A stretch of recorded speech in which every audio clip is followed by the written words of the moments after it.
안녕하십니까, 노선호입니다. 9월 25일 토요일입니다. 오늘 새벽 마감된 미국 시장 움직임 분석을 해보고요. 특히 또다시 헝다그룹 파산에 대한 우려가 좀 부각되고 있습니다. 그래서 오늘은 헝다그룹에 대해서 자세하게 분석하는 시간을 갖도록 하겠습니다. 그리고 이제 우리 시장에 대해서도 어제 마감 점검해보는 시간 갖도록 하겠습니다. 오늘 새벽 마감된 미국 시장은 혼조 마감했습니다. 다우지수 0.1% 상승, S&P 500 지수 0.15% 상승, 그리고 나스닥 지수는 0.03% 소폭 하락했습니다. 나스닥 지수 하락했지만 그래도 양봉을 기록했고요. 장중에 0.7%까지 하락했던 거에 비하면은 선방한 채 마감을 했다. 이렇게 해석을 할 수가 있겠습니다. 사실 아시아 시장부터 중국 2위의 부동산 업체 헝다그룹의 파산 우려 때문에 시장이 좋지 못했고요. 미국 시장도 그래서 장 초반에 좋지 못했습니다. 그렇지만 일단은 마감 결과로 봤을 때는 좀 선방했다. 이렇게 말씀을 드릴 수가 있겠고, 시장에 대한 뉴스들 지금부터 이제 살펴보겠는데 호재가 거의 없었어요. 호재가 거의 없는데도 불구하고 그래도 나름대로 잘 마감했다. 이렇게 말씀을 드릴 수가 있겠습니다. 중국 2위 부동산 업체 헝다그룹의 파산 우려가 재차 고조되었어요. 헝다그룹에서 23일 만기인 달러채 이자를 내지 못한 것으로 알려지면서 아시아 시장에서 이제 그게 알려지면서 아시아 시장 전반적으로 금요일 좋지 못했고요. 미국 시장도 장 초반에 어려움을 겪었습니다. 헝다그룹을 그래서 이제 제2의 리만 브라더스 사태가 되지 않을 것인가, 그렇게 이제 우려감을 표하는 사람들도 있더라고요. 그래서 그 부분에 대해서 좀 자세하게 말씀드릴게요. 리먼은 은행이고요. 헝다는 은행이 아니죠. 헝다는 부동산 업체예요. 그렇기 때문에 리만 같은 은행의 부도는 전반적인 시스템 리스크가 되고 시장에 크게 영향을 미칠 수가 있겠지만 금융위기가 오게 할 수 있으니까요.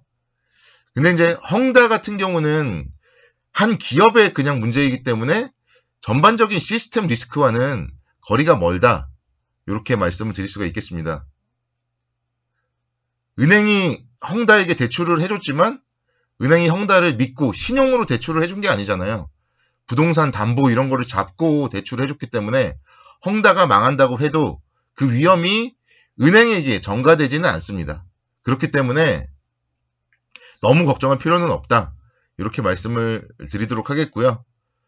또 이제 시진핑의 영구 집권, 이걸 위해서는 중국의 시스템 위기가 시작되면 안 돼요. 그렇기 때문에 중국은 어차피 우리와는 또 다른 사회잖아요. 그렇기 때문에 어느 정도 통제를 할 수 있잖아요. 그렇기 때문에 중국에서는 이제 좀 통제하면서 헝다그룹에 대해서 해결을 하려고 좀 노력을 하지 않을까, 그런 생각 가지고 있습니다. 그렇기 때문에 우리 시장도 사실 추석 연휴 이후에도 큰 폭의 하락은 없었고요. 미국 시장도 결국은 전략 후강의 모습을 보였다. 그래서 헝다에 대한 문제는 너무 걱정할 필요는 없다. 이렇게 말씀을 드립니다.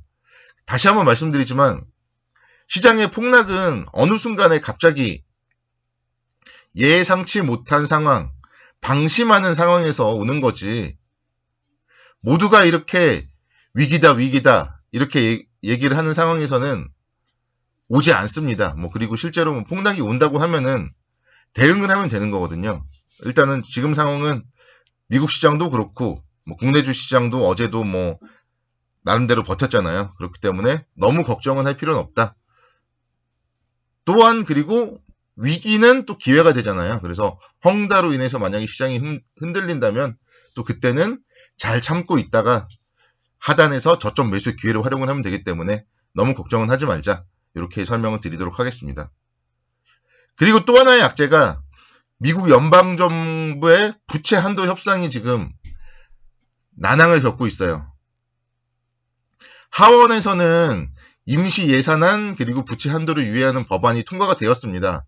근데 상원에서까지 통과가 돼야 되는데 지금 상원에서는 통과가 될지 안 될지 미지수에 있습니다. 그래서 지금 바이든 행정부도 각 기관에 대해서 연방정부의 셧다운 가능성에 대비하라 이렇게 얘기들을 하고 있고요. 그만큼 연방정부의 셧다운 문제 어쨌든 계속적으로 지금 불확실성이 살아있다.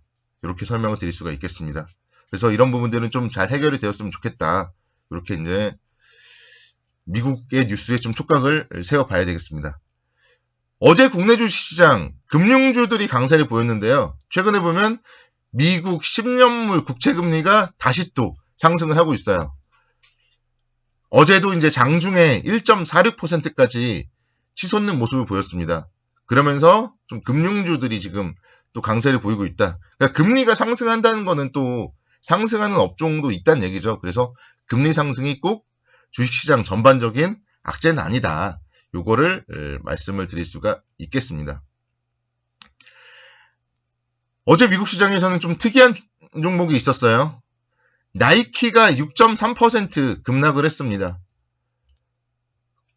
공급 문제로 인해서 연말 쇼핑 시즌 동안에 상품 배송이 지연될 수 있다. 그런 얘기들이 나오면서 나이키가 급락을 했고요. 페이스북, 테슬라는 각각 2%대 강세를 기록을 했습니다. 그래서 계속 지금 뭐 반도체 공급도 그렇고 공급에 좀 문제가 있는 것 같아요.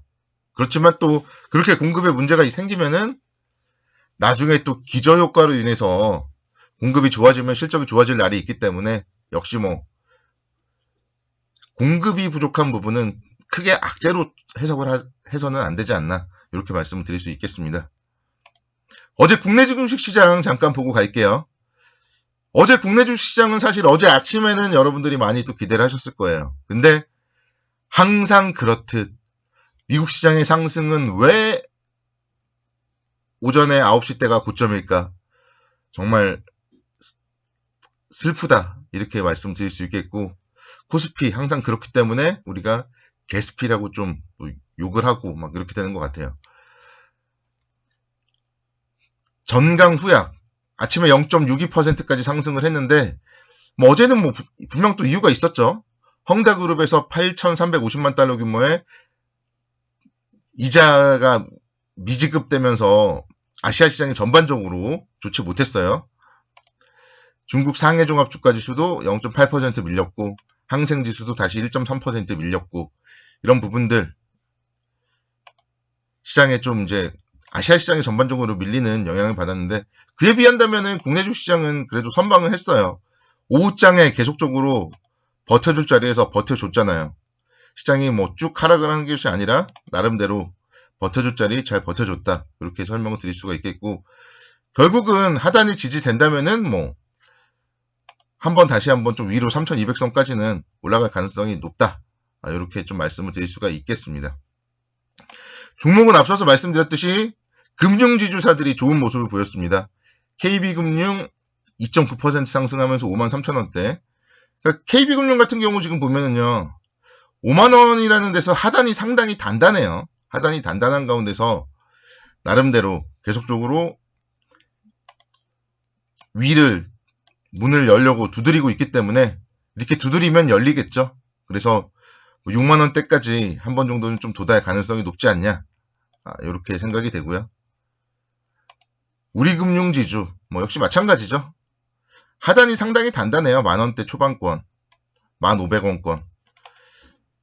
뭔가 양봉 이런 모습이 나온다면은 결국은 12,000원대까지 뭐 충분히 움직일 수 있다. 이렇게 보입니다. 생명보험 쪽도 좀 봐야 돼요. 동양생명이 최근에 엄청나게 좋았어요. 9월달 들어서 엄청나게 상승을 했고요. 근데 좀 이제 주춤거리는 생명보험이 하나생명이 있죠. 그래서 하나생명 같은 경우는 충분히 좀 메리트가 있지 않나. 제가 최근에 좀 공교롭게도 하나그룹주들을 많이 언급을 하는데 하나생명도 충분히 좀 메리트가 있다. 이렇게 말씀을 드릴 수가 있겠고 제가 추석 때 좀 선물로 드렸던 하나 에어로스페이스 같은 경우도 목요일 금요일 시장 대비했을 때 선방하는 모습을 보였죠. 그래서 하나 그룹주들 관심 있게 좀 지켜보면 좋겠다. 이렇게 설명을 드리도록 하겠습니다.